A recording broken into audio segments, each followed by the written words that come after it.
টাকা যা রোজগার করছেন সবটাই বেরিয়ে যাচ্ছে, কিছুই হাতে থাকছে না, এমনকি মাসের শেষে ধার করতে হচ্ছে, তাও কুলোতে পারছেন না। এক্ষেত্রে কিন্তু বাস্তুর কিন্তু কিছু ইম্প্যাক্ট থাকে। পূর্ব দিকে যদি বেডরুম থাকে তাহলে চিকিৎসার জন্য কিন্তু প্রচুর টাকা কিন্তু ব্যয় হয়ে যায়। 2 নম্বর পয়েন্ট হচ্ছে যে উত্তর পশ্চিম দিকে যদি টয়লেট বা সেপ্টিক ট্যাঙ্ক এগুলো যদি থাকে, সেক্ষেত্রে কিন্তু ধার মেটাতে গিয়ে আপনি সর্বশান্ত হয়ে যাবেন, তবু ধার কিন্তু মিটবে না, ধার রয়ে যাবে, আপনি সর্বশান্ত হয়ে যাবেন। পূর্ব পশ্চিমে যদি বাড়ি লম্বা হয়ে থাকে, সেক্ষেত্রে কিন্তু আইনি ঝামেলায় আপনার কিন্তু প্রচুর টাকা বেরিয়ে যাবে। অনেকে যেমন বিয়ের পর দেখা যায় যে ডিভোর্সে চলাকালীন খোরপোষে অনেক টাকা, অ্যালুমনি বা খোরপোষ দিতে গিয়ে অনেক টাকা বেরিয়ে যাচ্ছে, এটা দেখা যায়। 4 নম্বর পয়েন্ট হচ্ছে যে উত্তর দিকে যদি রান্নাঘর বা উত্তর দিকে যদি ওভেন থাকে, তাহলে আপনাকে বাড়তি খরচ করাবার জন্য কিন্তু নেগেটিভ এনার্জি কিন্তু আপনাকে পুশ করবে, আপনাকে ধাক্কা দেবে যে এটা কিনি ওটা কিনি, যেটা দরকার নেই তবুও সেটা কিনছেন। এই করে করে আপনার কিন্তু খরচা বেড়ে যাচ্ছে, আপনি নিজেও জানতে পারছেন না। শেষে এসে দেখছেন আমার ভাড়ার শূন্য। বাড়িতে তুলসী গাছ যদি না বাঁচে, সেটা কিন্তু একটা খুব খারাপ। তুলসী গাছ না বাঁচা মানে বাড়িতে কিন্তু কোনো তন্ত্রোক্ত উপায় কিন্তু ক্ষতি করা হয়ে থাকতে পারে, এবং তার ফল কিন্তু খুব মারাত্মক।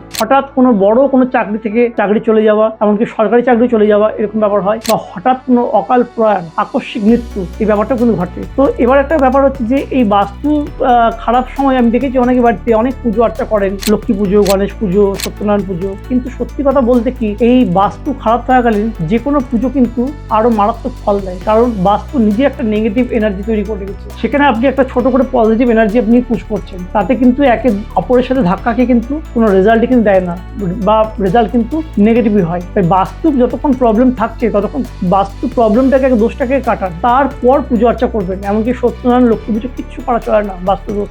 তো যারা মনে করছেন যে তাদের বাস্তুতে এই ধরনের সমস্যা হচ্ছে বা আপনারা এই ধরনের প্রবলেম ফেস করছেন, তারা কমেন্টে রেমেডি লিখে টাইপ করুন, আমি সবাইকে ইন্ডিভিজুয়ালি রিপ্লাই দেওয়ার চেষ্টা করব।